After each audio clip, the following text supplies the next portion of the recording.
जय हिंद प्यारे बच्चों, सुप्रभात सभी को। पिछले क्लास में हम लोगों ने टीचिंग से रिलेटेड समझा था। आज का जो टॉपिक है प्यारे बच्चों वो काफ़ी महत्वपूर्ण टॉपिक है। डीएलएड में भी यहाँ से बहुत सारे प्रश्न पूछे जाते हैं। बीएड के उद्देश्य से भी अगर देखें तो ये काफ़ी महत्वपूर्ण टॉपिक है। आजकल जो वनडे एग्ज़ाम्स हो रहे हैं उसमें भी संप्रेषण से काफ़ी प्रश्न पूछे जाते हैं प्यारे बच्चों। तो ये जो टॉपिक है वो काफ़ी महत्वपूर्ण होने वाला है। तो सबसे पहले मैं स्टार्ट करने जा रहा हूँ, तो वहाँ हम लोग सबसे पहले इसका अर्थ समझेंगे कि संप्रेषण का अर्थ क्या है, ठीक है। उसके पश्चात हम लोग इसकी परिभाषाओं पे आएंगे, इसके उद्देश्य की चर्चा करेंगे, ठीक। तो संप्रेषण शब्द की उत्पत्ति जो है लैटिन भाषा के कम्युनिस से हुआ है। कहीं कहीं किताबों में आपको कम्युनी भी शब्द दिया रहता है, तो दोनों प्रयोग किए जाते हैं। और संप्रेषण शब्द जो है अंग्रेजी में कम्युनिकेशन कहते हैं, जो हिंदी शब्द का रूपांतरण है, जैसा कि आपको बोर्ड पे दिख रहा होगा कि रूपांतरण शब्द है। कम्युनिस्ट शब्द का अर्थ होता है कॉमन या सामान्य, ठीक है। संप्रेषण के अंतर्गत प्रेषण क्रिया सक्रिय रहती है और प्रेषण जो होता है वो किसी भी तथ्य को, सूचनाओं को, संदेश को, विचारों को एक स्थान से दूसरे स्थान तक भेजने की क्रिया को कहते हैं। जब हम संप्रेषण की बात करते हैं तो संप्रेषण जो है ना वो काफ़ी व्यापक संप्रत्यय है, जिसमें सूचनाएं जो हैं, तथ्य जो हैं, नियम जो हैं, संदेश जो हैं, उनको क्या किया जा रहा है, एक स्थान से दूसरे स्थान तक भेजा जा रहा है। तो ये द्विपक्षीय या बहुपक्षीय प्रक्रिया है और इसके अंतर्गत जो संप्रेषण किया जा रहा है उसमें दो पक्ष जो हैं, वो पहला जो पक्ष होता है उसको हम लोग सेंडर बोलते हैं, हिंदी में उसको प्रेषक बोला जाता है, और दूसरा जो पक्ष होता है उसको हम लोग रिसीवर बोलते हैं और हिंदी में उसको प्राप्तकर्ता के रूप में जानते हैं। दोनों सक्रिय रूप से सहभागिता लेते हैं, हमेशा सक्रिय रहते हैं, तभी ये संप्रेषण हो पाता है। और जो भी तथ्य है, नियम है, सूचनाएं हैं, संदेश है, उसको एक स्थान से भेजा जा रहा है तो रिसीवर भी उतने ही सक्रिय रूप से भाग लेकर के उसको ग्रहण भी करता है, तभी प्रभावी संप्रेषण हो पाता है। अन्यथा अगर एक व्यक्ति सिर्फ अगर संप्रेषण करना चाहेगा तो संप्रेषण नहीं हो पाएगा। जैसे अगर किसी भी व्यक्ति को आप देखे होंगे रास्ते पर खुद से बातें करता है, बड़बड़ाता है, ऐसे करता है, तो कोई देख के कहता पागल है व्यक्ति, कोई है नहीं फिर भी बड़बड़ा रहा है, बात कर रहा है। लेकिन अगर वहीं पर दो व्यक्ति आपस में बात करेंगे तो कोई ये नहीं कहेगा कि दोनों पागल हैं, क्योंकि कम्युनिकेशन दोनों के बीच में हो रहा है, विचारों का आदान प्रदान दोनों के बीच में हो रहा है, संदेश भेजा जा रहा है, एक ग्रहण कर रहा है। ठीक उसी प्रकार से आप देखे होंगे कि मोबाइल पे आप क्या करते हैं, घंटों तक कहीं ना कहीं बातें करते हैं, कोई एक विचार कर, जो भी विचार है वो प्रस्तुत कर रहा है और आप यहाँ से ग्रहण कर रहे हैं, ठीक है। तो दोनों पक्षों का होना अति आवश्यक है। तो मोटे मोटे तौर पर हम ये कह सकते हैं कि संप्रेषण में हम अपनी बातों को कहते हैं तो उसमें कही भी जाती है, दूसरे की विचार सुनी भी जाती है, दूसरे के विचारों को दूसरे तक भेजा भी जाता है या सूचनाओं को भेजा भी जाता है। तो इसमें सूचनाओं का, तथ्यों का, विचारों का, वस्तुओं का क्या है, एक स्थान से दूसरे स्थान तक भेजने की जो प्रक्रिया है हम उसी को क्या कह रहे हैं, संप्रेषण कह रहे हैं। और ये संप्रेषण जो होता है वो मौखिक होता है और शाब्दिक भी होता है। मौखिक की अगर बात करें तो एक उदाहरण के माध्यम से मैं समझा रहा हूं कि अगर मान लीजिए मैं कक्ष में पढ़ा रहा हूं तो बच्चों को मैं जो ज्ञान दे रहा हूं बोल करके और बच्चे ध्यानपूर्वक उसको सुन रहे हैं तो वो मौखिक संप्रेषण कहा जा रहा है। लिखित के रूप में मैं बोर्ड पर उनको सिर्फ लिख दे रहा हूं, या फिर कह सकते हैं कि जो चिट्ठी पहले के रूप में लिखी जाती थी, एक तरफ से चिट्ठी भेज दिया जाता था कि मैं यहाँ पर कुशल मंगल हूँ, आशा करता हूँ कि आप भी कुशल मंगल होंगे, ऐसा चिट्ठी में लिख करके भेजा जाता था। वो लिखित रूप में संप्रेषण किया जाता था। वहाँ मौखिक रूप से पढ़ी जाती थी और पढ़ने के पश्चात फिर वो व्यक्ति जिसके यहाँ भेजी गई है वो व्यक्ति फिर लिखित रूप में संप्रेषण भेजता था। तो ये लिखित रूप में भी संप्रेषण होता है।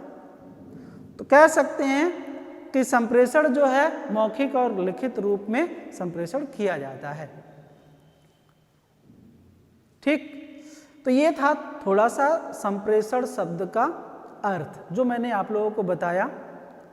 इसमें बहुत सारे कंपोनेंट्स भी काम करते हैं जो मैं आगे चर्चा करूंगा। तो ऐसा नहीं है कि संप्रेषण सिर्फ और सिर्फ दो लोग हैं तो संप्रेषण हो जाएगा, उसमें संदेश भी होने चाहिए। मैसेज जो आप दे रहे हैं, जो विचार जो आप कह रहे हैं, जो आप शब्दों के माध्यम से कहीं ना कहीं या भाषा के माध्यम से जो आप पहुंचाना चाहते हैं वो भी होना चाहिए, और जिसके लिए पहुंचा रहे हैं उसके लिए उपयोगी भी होना जरूरी है। अगर उपयोगी नहीं हो तो अगला नहीं सुनेगा, वो आपके साथ कम्युनिकेशन नहीं करेगा।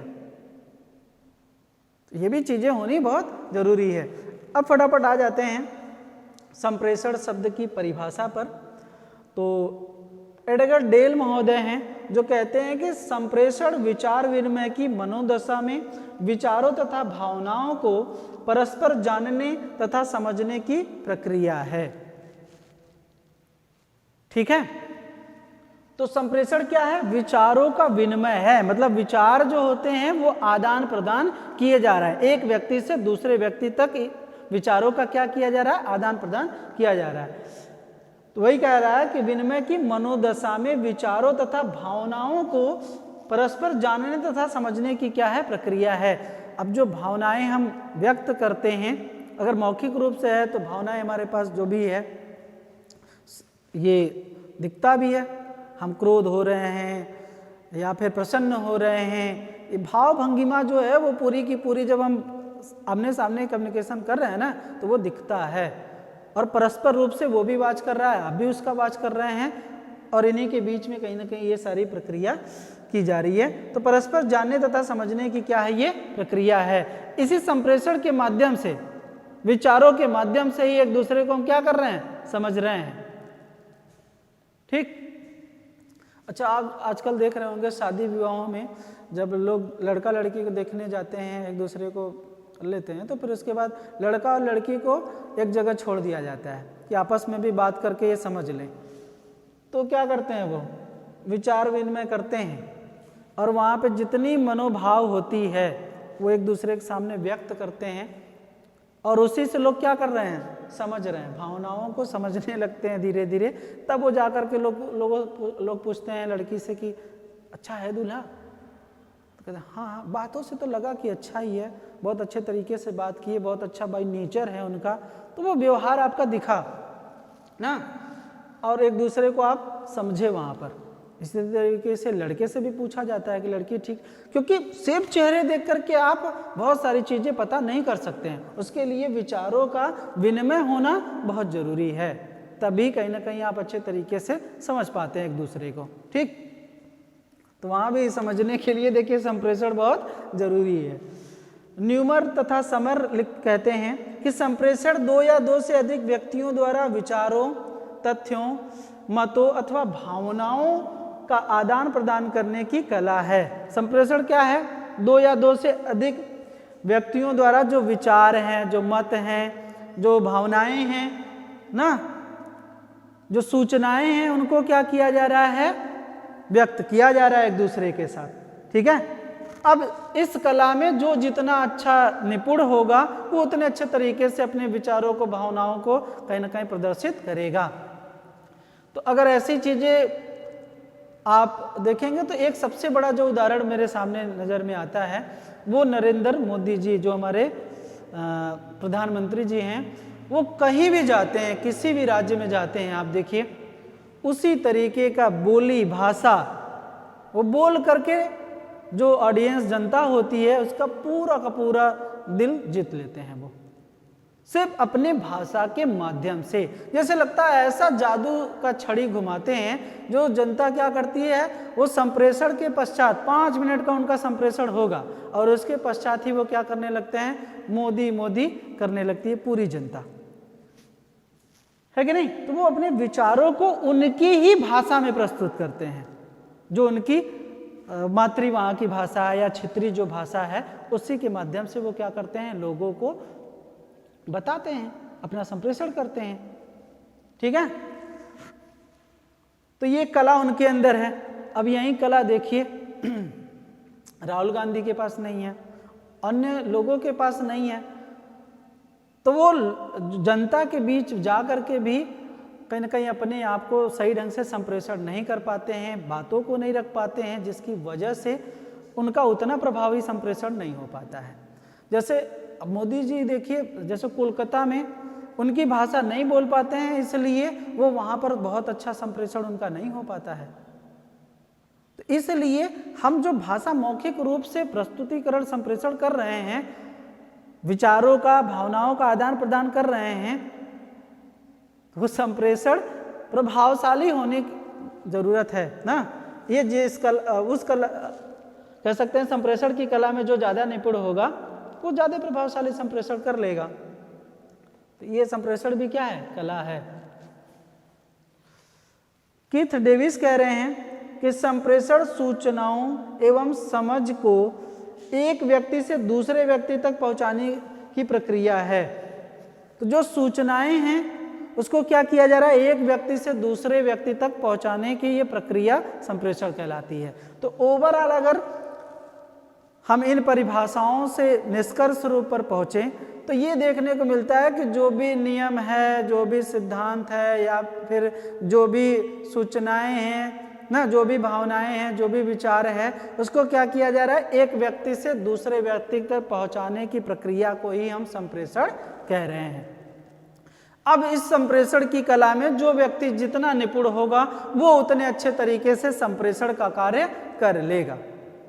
ये कहीं ना कहीं इन परिभाषाओं से निकल करके आता है। ठीक है प्यारे बच्चों, तो इसको फटाफट आप लोग नोट कर लीजिए, फिर हम लोग आगे बढ़ते हैं। जो 60 छोटा छोटा परिभाषाएं थी प्यारे बच्चों, वो हमने लिया है। बहुत बड़े बड़े परिभाषाएं लेने से कोई मतलब नहीं है, क्योंकि बहुत सारी परिभाषाएं हैं। एडरसन कहते हैं कि संप्रेषण एक गत्यात्मक प्रक्रिया है जिसमें व्यक्ति चेष्टा अथवा अचेतन रूप से दूसरों के संज्ञानात्मक ढांचे को उपकरणों या साधनों द्वारा क्या करता है, प्रभावित करता है। ये भी संप्रेषण है। तो तमाम परिभाषाएं हैं, लेकिन मैंने छोटा सा परिभाषा लिया हुआ है जिसको आप आसानी से समझ पाएं। इसको पहले ना फटाफट आप नोट कर लीजिए ताकि आपके पास थोड़ा सा शॉर्ट रूप में नोट्स हो, ठीक है। फिर उसके बाद आगे बढ़ते हैं। चलिए अब प्यारे बच्चों, संप्रेषण की प्रकृति एवं विशेषताएं देख लेते हैं कि इसका नेचर क्या है संप्रेषण का। ठीक है, दिख रहा है ना बोर्ड आप लोगों को? एक मिनट, अब ये सही हो गया। ठीक है, थोड़ा सा और इधर कर देते हैं ताकि आपको दिखाई दे साइड में। तो संप्रेषण की प्रकृति एवं विशेषताएं, जिसमें पहला इसका विशेषता है दोनों एक ही में है। ठीक है, तो संप्रेषण एक उद्देश्यपूर्ण प्रक्रिया है। देखिए, जब भी आप संप्रेषण करते हैं तो बिना उद्देश्य का किसी के साथ संप्रेषण नहीं करते हैं, उसके पीछे कहीं ना कहीं उद्देश्य होता है। जैसे अगर मैं उदाहरण दूं, कक्ष में जब टीचर जाता है तो एक उद्देश्य लेकर के जाता है कि बच्चों को जो हम सिखाना चाहते हैं वो सिखा लें। बिना उद्देश्य का तो आपके साथ संप्रेषण करेगा नहीं, तो पाठ्य वस्तु से संबंधित वो उद्देश्य बना लेता है, उसके पश्चात आपको साथ वो संप्रेषण कार्य करता है। और उदाहरण के माध्यम से समझिए कि जैसे हम किसी से बात करते हैं तो बात करने के पीछे हम जो विचार प्रस्तुत करते हैं या सूचनाएं देते हैं तो उसके पीछे उद्देश्य होता है ना। बिना उद्देश्य का आप फोन करके किसी से तो बात करेंगे नहीं। जब भी फोन लगाते हैं तो उसके पीछे एक उद्देश्य रहता है, तभी हम संप्रेषण करते हैं। तो क्या है, ये एक उद्देश्यपूर्ण प्रक्रिया होती है। दूसरा है संप्रेषण पारस्परिक समन्वय स्थापित करने की प्रक्रिया होती है। जब संप्रेषण किया जाता है तो दो व्यक्तियों के बीच में क्या किया जाता है, पारस्परिक समन्वय स्थापित किया जाता है, तभी ये संप्रेषण हो पाता है। क्योंकि अगर दूसरे से हमें अगर नहीं बन रहा है तो क्या हम उसके साथ संप्रेषण करेंगे, क्या नहीं करेंगे। तो ये समन्वय स्थापित किया जाता है, एक दूसरे के साथ जोड़ा जाता है, उनको कनेक्ट किया जाता है, तभी ये संप्रेषण हो पाता है और परस्पर रूप से दोनों लोग सक्रिय रहते हैं। तीसरा है संप्रेषण में विचार विमर्श एवं विचार विनिमय पर विशेष बल दिया जाता है। ठीक है, तो संप्रेषण में क्या किया जाता है, विचार विमर्श किया जाता है। हम किसी भी टॉपिक पे किसी भी मुद्दे पर विचार विमर्श करते हैं और उसके पश्चात विचार विनिमय भी किया जाता है। तो मतलब विचारों का क्या किया जाता है, आदान प्रदान किया जाता है। हमारे पास जो ज्ञान है, जो अनुभव है, वो हम क्या कर रहे हैं, दूसरे तक पहुंचा रहे हैं। तो ये विचारों का क्या किया जा रहा है, विनिमय किया जा रहा है, विचार विनिमय पर विशेष बल दिया जाता है। ठीक है, तो विचार देखिए एक थॉट होता है जो कि मनुष्य क्या करता है, अपने ज्ञान से अर्जित करता है, सूचनाओं से भी अर्जित करता है, या फिर अपने अनुभव के द्वारा भी उसको अर्जित करता है और वही क्या करता है, दूसरे तक पहुंचाने का प्रयास करता है। ठीक है, चौथा है प्रभावशाली संप्रेषण उत्तम शिक्षण का आवश्यक पक्ष है। देखिए प्रभावशाली जब हम संप्रेषण करते हैं तो एक तरीके से आप क्या कर रहे हैं, टीचिंग कर रहे हैं, शिक्षण कर रहे हैं। टीचर वही अच्छा जिसकी बातें छात्रों को समझ में आए। अगर बातें समझ में नहीं आ रही है इसका मतलब उसका शिक्षण प्रभावशाली नहीं है। तो शिक्षण प्रभावशाली नहीं है इसका मतलब संप्रेषण प्रभावशाली नहीं है। ठीक है, तो ये चीजें ध्यान रखिएगा। तो ये भी इसकी विशेषता है। संप्रेषण गत्यात्मक प्रक्रिया है, डायनेमिक है।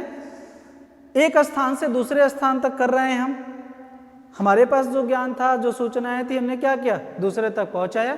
तो गत्यात्मक प्रक्रिया है ना, हम इसको ट्रांसफर कर रहे हैं। अच्छा देखिए होता क्या है कि हमारे मान लीजिए मोबाइल पे एक मैसेज आया कि कल नीता अंबानी का बर्थडे है, इसलिए उनके उपलक्ष्य में 999 रुपये का जियो रिचार्ज फ्री, ये सूचनाएं मिल गई। लोग क्या करते हैं, उसको एक ग्रुप से 15 ग्रुप में भेजो तो रिचार्ज फ्री हो जाएगा। आप लोग भेज रहे हैं, ये क्या कर रहे हैं, सूचनाओं को भेजा जा रहा है। गत्यात्मक प्रक्रिया है, एक स्थान से दूसरे स्थान तक भेजी जा रही है। ठीक, संप्रेषण में सामाजिक एवं मनोवैज्ञानिक पक्ष सम्मिलित होते हैं। जब आप किसी के साथ संप्रेषण करते हैं तो आपका वहां पर सामाजिक विकास होता है। आप जा करके जब आप किसी से, मान लीजिए आप कहीं पर गए और किसी से नहीं बोल रहे हैं, सिर्फ खड़े हैं, सुन रहे हैं, देख रहे हैं, तो आपका सामाजिक डेवलपमेंट नहीं होगा जब तक आप उससे मिलेंगे नहीं कि भाई कहाँ से आए हो, मैं तो इस काम के लिए आया था, आप किस काम के लिए आए हैं। जब एक दूसरे से बात करते हैं आप, तभी कहीं ना कहीं सामाजिक या सामाजिकता बढ़ती है ना। मनोवैज्ञानिक पक्ष सम्मिलित होते हैं। आप उसमें बहुत सारे जो कह सकते हैं कि ये भावनाएं होती हैं, जो विचार होते हैं, या फिर जो संवेग होते हैं, ये सभी कुछ व्यक्ति क्या करता है, वो संप्रेषण के दौरान व्यक्त करता है। अब मनोवैज्ञानिक पक्ष के अंतर्गत जब वो प्रस्तुत करेगा तभी वो उस संप्रेषण के दौरान तो वो सामाजिकता उसकी बढ़ेगी। ठीक है, तो ये मनोवैज्ञानिक पक्ष भी सम्मिलित इसमें होते हैं। ठीक, संप्रेषण क्या है, संप्रेषण प्रक्रिया द्विपक्षीय होती है। ये कहा जा रहा है इसका उद्देश्य कि संप्रेषण प्रक्रिया द्विपक्षीय होती है। दो पक्ष कौन कौन से होते हैं, तो एक होता है प्रेषक, दूसरा होता है प्राप्तकर्ता। इन्हीं के दोनों के पारस्परिक समन्वय के द्वारा ही संप्रेषण किया जाता है, जिसमें तमाम तथ्यों का, सूचनाओं का, या कह सकते हैं कि भावनाओं का, विचारों का आदान प्रदान किया जा रहा है एक दूसरे के साथ, और दोनों सक्रिय रूप से ये सूचनाएं आदान प्रदान कर रहे हैं। ठीक है, तो द्विपक्षीय प्रक्रिया है। ठीक, अगर बात किया जाए तो संप्रेषण का मुख्य जो कार्य होता है तो सूचना देना, उसके साथ साथ संदेश को दूसरे तक पहुंचाना, ग्रहण भी करना। दूसरा कोई व्यक्ति अगर बोल रहा है तो उसको क्या किया जाए, ग्रहण भी किया जाए, प्रेषित भी करना, समन्वय स्थापित करना दूसरे व्यक्ति के साथ, तभी ये संप्रेषण का मुख्य कार्य होता है, ये भी इसका नेचर है। ठीक है, संप्रेषण जो होता है प्रक्रिया परस्पर अंतःक्रिया होती है, किसके बीच में, प्रेषक और प्राप्तकर्ता के बीच में परस्पर ये अंतःक्रिया होती है, जिसमें तमाम सूचनाओं का मनोवैज्ञानिक पक्षों का भी आदान प्रदान किया जा रहा है। ठीक है प्यारे बच्चों, ये है। इतनी बात सबको समझ में आया? आगे बढ़ते हैं कि अच्छा एक चीज और भी समझिए यहाँ पर, एक सामाजिक एवं मनोवैज्ञानिक पक्ष का। जब कोई भी बच्चा पैदा होता है ना, तो वो बिल्कुल कच्चे घड़े के समान रहता है, उसको कुछ नहीं पता रहता है। तो जो उसका शुरुआत का कम्युनिकेशन रहता है, वो रोता है, चीखता है, चिल्लाता है। तो माँ दौड़ करके जाती है उसके पास, अरे बेटा को भूख लग गया ना। अब उसके पश्चात उसको दूध दिया गया। अब बच्चे को भी पता हो गया कि अब हम जब चीखेंगे चिल्लाएंगे तो मुझे दूध मिलेगा, पीने के लिए भोजन मिलेगा। फिर उसके पश्चात जैसे जैसे बच्चा बड़ा होता है, बच्चा कुछ भी जो तोतली भाषा में शब्दों में उसका प्रयोग करता है, तो बच्चे उसके परिवार के जो सदस्य होते हैं उसके साथ धीरे धीरे जुड़ते हैं, और उसी तरीके का जो संवेग होता है वो संवेग प्रदर्शित करके लोग बच्चे को बुलाते हैं। तो धीरे धीरे क्या हो रहा है, वहाँ से उसकी सामाजिकता का विकास हो रहा है। अब जो भी ज़रूरत होगी उस तरीके का व्यवहार करके वो बच्चा अपने डिमांड को पूरा कर लेगा। अब उसके यही संप्रेषण है। तो धीरे धीरे वो संप्रेषण करता चला जा रहा है, तो परिवार के सदस्यों के साथ ये संप्रेषण करेगा। तमाम जो मनोवैज्ञानिक पक्ष हैं जो हमने बताया कि अपने संवेगों के द्वारा ना, तो अब परिवार के सदस्यों के साथ कर रहा है, फिर आस पड़ोस के वातावरण के साथ करेगा, फिर उसके पश्चात विद्यालय में जाकर के करता है। तो ये कहीं ना कहीं उसके संप्रेषण के द्वारा ही समाज का विस्तार हो रहा है। ठीक है, संप्रेषण की आवश्यकता एवं महत्व, इसको भी समझ लीजिए कि संप्रेषण क्यों आवश्यक है। तो पहला है विचारों का स्थानांतरण के लिए आवश्यक है भाई। तो विचारों को क्या किया जा रहा है, एक व्यक्ति से दूसरे व्यक्ति तक पहुंचाया जा रहा है। हमारे पास जो ज्ञान है हम दूसरे तक पहुंचाएंगे, किसके माध्यम से पहुंचाएंगे, वो संप्रेषण के माध्यम से पहुंचाएंगे। वो चाहे मौखिक हो चाहे लिखित हो, संप्रेषण तो किया जा रहा है ना, लेकिन उसको क्या किया जा रहा है, स्थानांतरण किया जा रहा है, एक स्थान से दूसरे स्थान तक भेजा जा रहा है। इसलिए संप्रेषण कहा जाता है कि द्विपक्षीय या बहुपक्षीय प्रक्रिया है। ठीक है, तो विचारों का स्थानांतरण के लिए, सामाजिक पारस्परिक प्रभाव के लिए। ठीक, तो देखिए हम अपने परिवेश एवं वातावरण में रहते हैं, तमाम प्रकार की बातें करते हैं, तमाम प्रकार की बातों को सुनते हैं, और जब हम बातें करते हैं तो हमारा जो सामाजिक परिवेश है पारस्परिक रूप से उसका भी प्रभाव पड़ता है।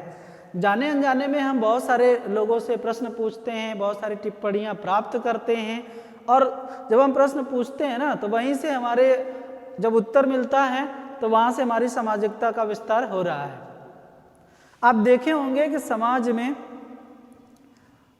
एक मान लीजिए कि एक रूम है जिसमें विभिन्न क्षेत्रों से महिलाएं आई हैं, और एक ही रूम में बैठाया गया है, और वो क्या करती हैं, एक दूसरे से बातें या प्रश्न पूछ करके कि कहाँ से आप आई हैं, क्या करती हैं, और बहुत सारे प्रश्न पूछ करके अगले से टिप्पणी प्राप्त कर रही हैं।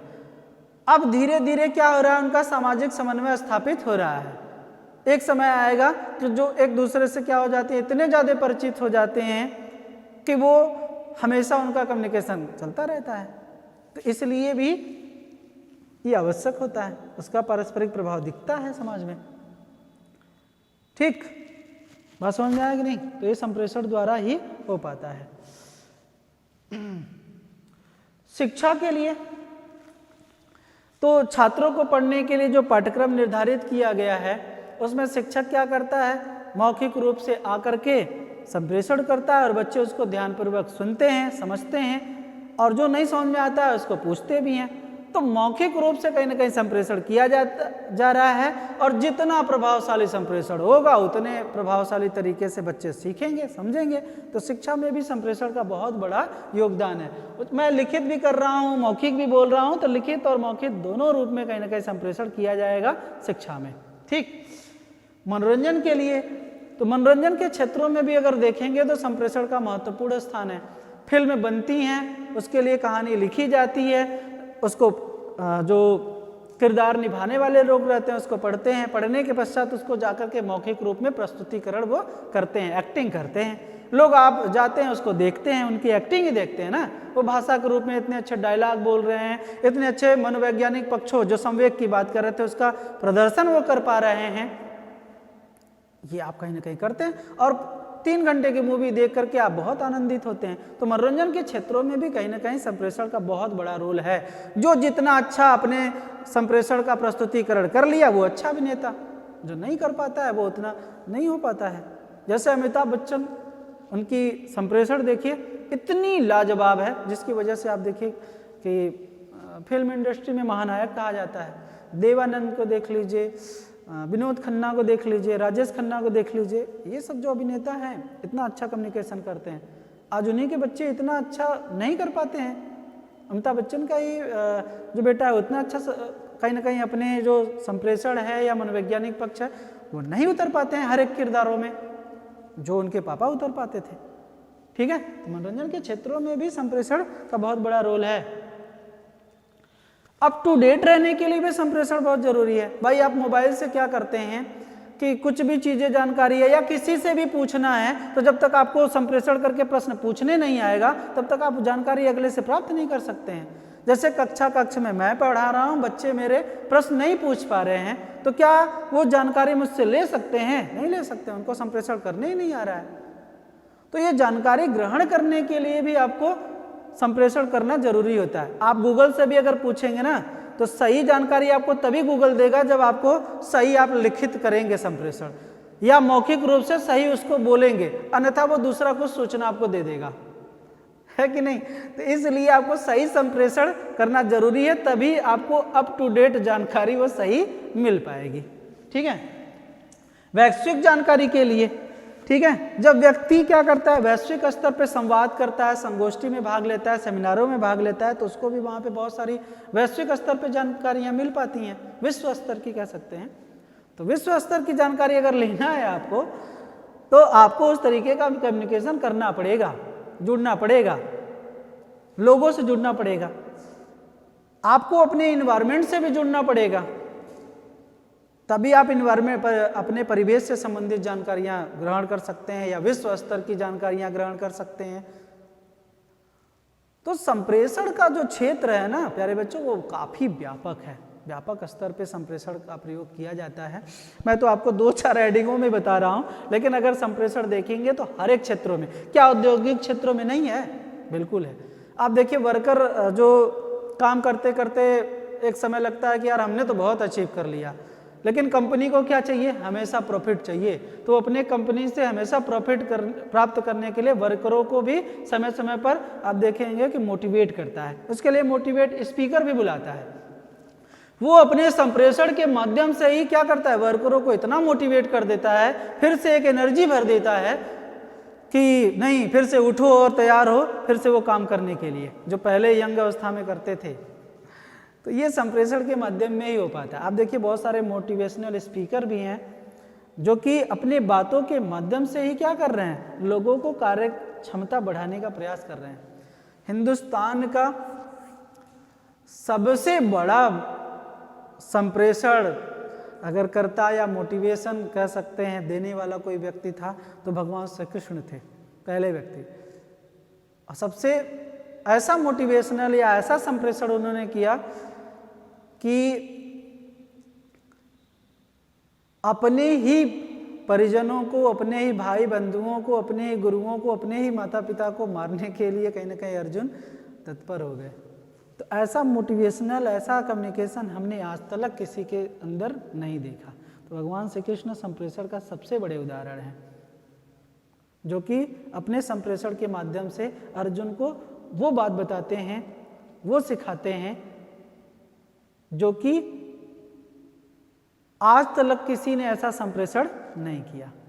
तो महाभारत काल में आप देखे होंगे ना, जो ज्ञान या जो उपदेश भगवान श्री कृष्ण दे रहे हैं, शिक्षा ही दे रहे हैं ना, जो हमने लिखा शिक्षा के लिए संप्रेषण जो दे रहे हैं, जो कि वो धनुष बाण रख चुके थे। कहें किस पे हम बाण चलाइए, तो हमारे सब कोई सखा है, कोई संबंधी है, तो कोई परिजन है, कोई भाई बंधु है, किस पे बाण चलाया जाए।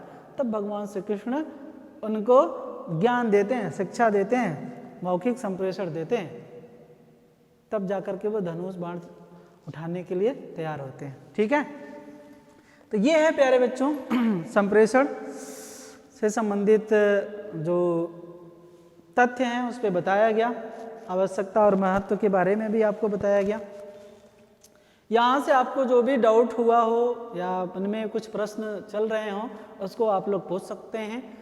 बहुत लंबा नहीं खींचेंगे, आज के लिए इतना ही रखते हैं। अब इसके पश्चात हम लोग देखेंगे संप्रेषण प्रक्रिया के तत्व, कौन कौन से तत्व हैं, फिर प्रभावित संप्रेषण के कारक कौन कौन से हैं, ठीक है, फिर संप्रेषण में बाधक तत्व कौन कौन से हैं, ठीक है, संप्रेषण के कंपोनेंट्स कौन कौन से हैं, उन सब चीज़ों पे हम लोग नेक्स्ट क्लास में चर्चा करेंगे प्यारे बच्चों। तो आज के लिए ही इतना ही है, उसके बाद जो क्लास चलेगा उसको ध्यानपूर्वक आप लोग सुनिएगा, समझिएगा। ठीक है, धन्यवाद।